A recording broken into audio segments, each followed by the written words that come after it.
మీ friend Dinesh లా ఉన్నాడు. ఈడేంటి ఇక్కడ ఉన్నాడు? అరే దినేష్, నువ్వేంటి? నీ చేతిలో ఫ్లేవర్ ఏంటి? నీకేంటి బాబు, పెళ్ళయింది, తోడుగున్నారు. నాకేంటి సింగిల్గా ఉండడం ఇంకా నా వల్ల కాదురా. ఇప్పటి నుంచి కనిపించే అమ్మాయికి ఇస్తా పువ్వు, ఒప్పుకుంటే చేస్తా లవ్. రోడ్ మీద కనిపించే ప్రతి అమ్మాయికి పువ్విస్తే వాళ్ళు చెప్పులు ఇసురుతారు. అందుకే ఫ్రెండ్ యాప్ డౌన్లోడ్ చేసుకోమనేది. ఫ్రెండ్ యాపా? ఫుల్ ట్రెండింగ్ లో ఉన్న యాప్ ఇది. దీంట్లో లక్షల మంది అమ్మాయిలు ఈ యాప్ ని యూజ్ చేస్తున్నారు. యాప్ అంటున్నారు, మోసం చేసే వాళ్ళు ఉన్నారేమో. అందరి ప్రొఫైల్స్ పక్కా వెరిఫైడ్. ఈ యాప్ చాలా సెక్యూర్ కూడా. నీకు నచ్చితే ఆడియో వీడియో కాల్స్ కూడా చేసుకోవచ్చు. ఇంకో ఇంట్రెస్టింగ్ పాయింట్ ఏంటో తెలుసా? నువ్వు అమ్మాయిలు ఇంప్రెస్ చేయడానికి వర్చువల్ గిఫ్ట్స్ కూడా పంపించవచ్చు. దీంట్లో అమ్మాయిలు మనీని కూడా ఎర్న్ చేసుకోవచ్చు. నీకు మూవీస్ అంటే ఇష్టమా? చాలా ఇష్టం. అయితే దీంట్లో దమ్ స్లాట్స్ కూడా ఆడుకోవచ్చు. అప్పుడు మీ మధ్య ఫ్రెండ్షిప్ ఇంకా స్ట్రాంగ్ అవుతుంది. ఎస్. తొందరగా యాప్ ని ఇన్స్టాల్ చేసుకుని ఒక మంచి అమ్మాయితో ఫ్రెండ్షిప్ చేయి, ట్రావెల్ చేయి. అంతేగాని రోడ్ల మీద తిరిగి టైం వేస్ట్ చేసుకుని అందరితో తిట్లు తినుకు. ఇప్పుడే యాప్ డౌన్లోడ్ చేసుకుంటా. అమ్మా కూరగాయలు. ప్రకాష్, నువ్వేంటి, షాప్ ఏంటి, పనులను తీసేసారా? కాదు ప్రకాష్, ఇది ఇంకో పని, సైడ్ బిజినెస్. ఇంకో పనా? ఎందుకు చారు నీకు ఇన్ని కష్టాలు? నిన్ను ఇలా చూడలేకపోతున్నాను చారు. ఏం చేస్తాం ప్రకాష్, విధిరాత. కాలం కలిసి వచ్చుంటే మనం కలిసి ఉండేవాళ్ళం చారు. ఆరిపోయిన దీపం నుంచి వెలుగొస్తుందా? రాలిపోయిన చిగురు నుంచి పండొస్తుందా? ప్రకాష్, అదే చారు, ఎన్ని చేసినా మనం ఈ జన్మలో కలవలేమని చెప్తున్నాం. ఓ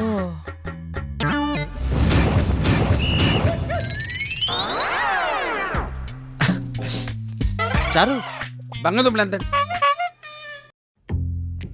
మరి చారులో ఉంది.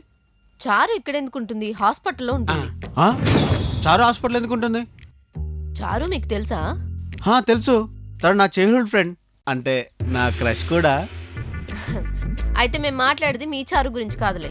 మరి చారుశాల మా ఇంట్లో పని మనిషి, ద స్మార్ట్ పని మనిషి. నేను మాట్లాడేది కూడా తన గురించే. ఇక్కడే ఉందిగా. అబ్బా, ఈ ప్రకాష్ నా కొంప ముచ్చేలాగే ఉన్నాడు. చారు, నువ్వేంటి ఇక్కడ? ఇది తన షాప్ కాబట్టి ఇక్కడ ఉంది. అయినా మీకెందుకు? అయినా తను హాస్పిటల్లో కదా ఉండాలి. అసలు మీరు మనుషులేనా? పాపం తను ఎండ కష్టపడి పని చేసుకుంటుంటే హాస్పిటల్ ఉండాలని కోరుకుంటారా? ప్రకాష్, ఆగుచారు, నువ్వు మనసాక్షి లేని వాళ్ళ ఇంట్లో పని చేస్తున్నావు. పని మానే నువ్వు అసలు.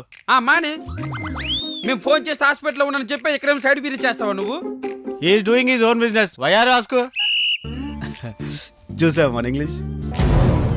అమ్మగారు, మనం పక్కెళ్ళి మాట్లాడుకుందాం, ఇక్కడ కస్టమర్లు ఉన్నారు. పదండి. నువ్వెక్కడికి? చారు, ఇట్స్ మీ ప్రకాష్. నువ్వు పొట్లకాయగా పొడుస్తా. ఇది బీరకాయ కదా, బీరకాయ కాబట్టి బతికిపోయావు. నువ్వు అంత ఆర్షం మాట్లాడే చారు, చచ్చిపోవాలనిపిస్తుంది. అయితే నా కోసం ఏమైనా చెప్తావా? నీకోసం అంతరిక్షంలో ఇల్లైనా కడతాను చారు. అయితే ఈ రోజంతా కూరగాయలమ్ము, సాయంత్రం రోజు డబ్బులు వసూలు చేసుకుంటా. పదండి అమ్మగారు. చారు, చారు, చారు. పని మానేసి మరి వ్యాపారం పెట్టుకున్నావా? అయ్యో అమ్మగారు, పని మానేసాను నేనెప్పుడు చెప్పాను? ఈ రోజు పనికి కూడా రాలేదుగా.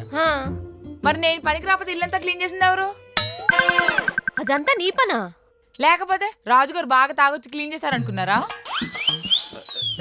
మధ్యలో నా గురించి ఎందుకులే. అయినా నీకు ఇన్ని పనులు చేయాల్సిన అవసరం ఏంటే?